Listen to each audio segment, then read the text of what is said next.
ہالی ووڈ خوابوں کی ایسی سرزمین ہے جہاں ہر قدم پر مشکلات ہیں۔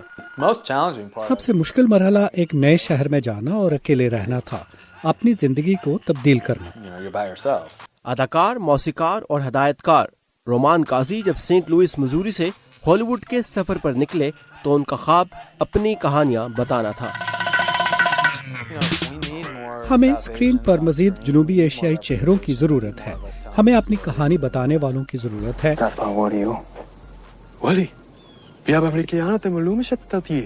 ہالی ووڈ میں آنے والے جنوبی ایشیائی فنکاروں کے لیے ایک بڑا مسئلہ دقیانوسی اور گھسے پٹے کردار بھی ہیں، لیکن رومان کا نظریہ ذرا مختلف ہے۔ دہشت گرد، ٹیکسی ڈرائیور، عرب تاجر، ریڑھی والا، ایسے کردار ہوں گے، اور اگر آپ نہیں کریں گے تو کوئی اور ان کرداروں کو نبھائے گا۔ تو میرے لیے یہ مشکل نہیں تھا، ایسے کردار کر کے ہی آپ اچھے کرداروں کے لیے اپنی جگہ بناتے ہیں۔ لیکن پھر مسلمان ہوتے ہوئے ایسے کردار نبھانا جو ثقافتی اور مذہبی طور پر مشرقی دنیا میں قابل قبول نہ ہوں، ان کے بارے میں رومان کہتے ہیں۔ میں مسلمان ہوں تو میں نے خدا سے دعا کی کہ میرے لیے آسانی پیدا کرے اور مجھے صرف ایسے کردار ملے جو خدا کے نزدیک میرے لیے درست ہیں۔ اس طرح سے فیصلہ کرنے کا اختیار میرے ہاتھ میں نہیں رہا، تو جو کردار مجھے ملتے ہیں میں بھرپور طریقے سے کرتا ہوں، اور یہ محسوس نہیں کرتا کہ میں اسلام یا جنوبی ایشیائی کمیونٹی کو کچھ نقصان پہنچا رہا ہوں۔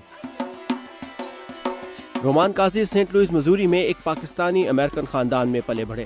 ان کا کہنا ہے کہ ان کے والدین کو بھی ایسے ہی خدشات تھے جو کسی بھی پاکستانی یا مسلمان والدین کو ہو سکتے ہیں۔